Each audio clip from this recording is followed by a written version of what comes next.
There's so much to say, and please sit down, everybody. Where's Jane? Jane is right here. Come on up. Everybody knows Jane.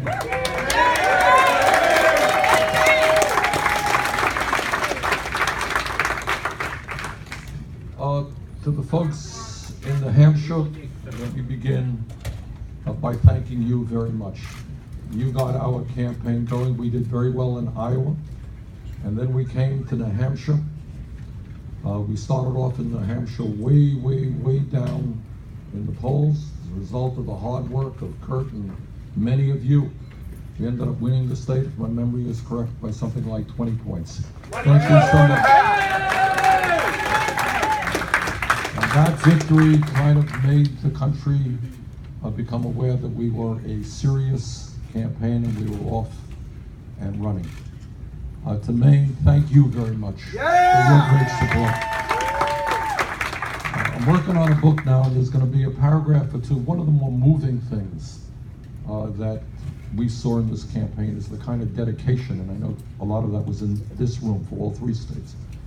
But in Maine, it was a cold day on the day of your caucus. There was a photograph in one of the papers, I don't know if it was in Portland, maybe it was in Portland, where there was a line that looked like a mile long. It was in Portland, and people were waiting, I don't know, an hour, 2 hours? 4 hours, all right.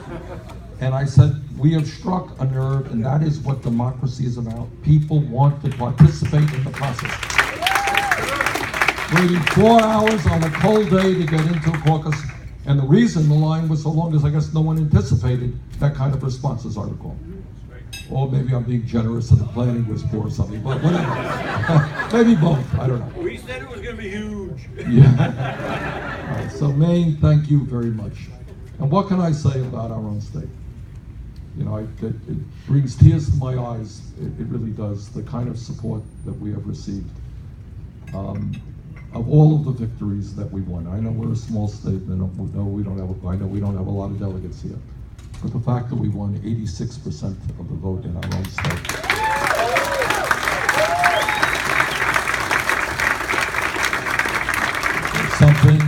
It's something that I will never, ever forget.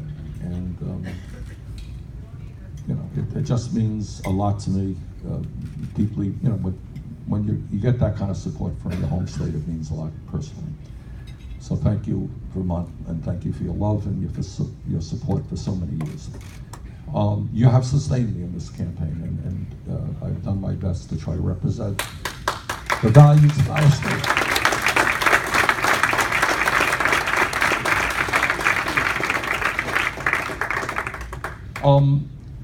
Clearly, I think we all know where we are right now.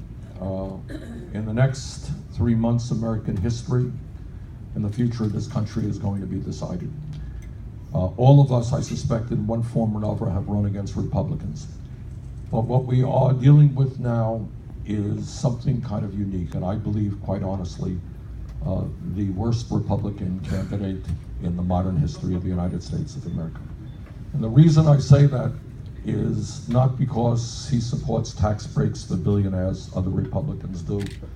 Not because, sadly and tragically, he thinks that climate change is a hoax. He's not the only Republican who believes that. It's not that he wants to cut programs for working people and low-income people. Republicans, many of them want to do that. But what makes him unique and extremely dangerous is he is a demagogue. He is a demagogue who does not believe in the Constitution of the United States of America. And that's not Bernie Sanders talking. That is many Republicans, conservative Republicans talking, who are as afraid of him as many of us are. So it goes without saying that when you have a candidate running for president of the United States, whose cornerstone, the cornerstone of his campaign is bigotry. That is the cornerstone of his campaign. It's not economic policy, it's not environmental policy, it's not social policy. It is bigotry. It is the effort to divide the American people up, to get us to hate Mexicans and Latinos, to get us to hate Muslims, to insult women every day. And please never forget that before Trump became a candidate for president, he was one of the leaders of the so-called birther movement. You all remember that? Yeah. You know what the birther movement was about? It was not about disagreeing agreeing with Barack Obama, that's democracy. It was about undermining the legitimacy of the first African-American president in the history of our country. That he should not be president because he is African-American. And that is disgusting. And that is the kind of person that we are running against. So it goes without saying that in the next several months, all of us have got to do everything that we can to defeat Donald Trump and to elect Hillary Clinton President of the United States.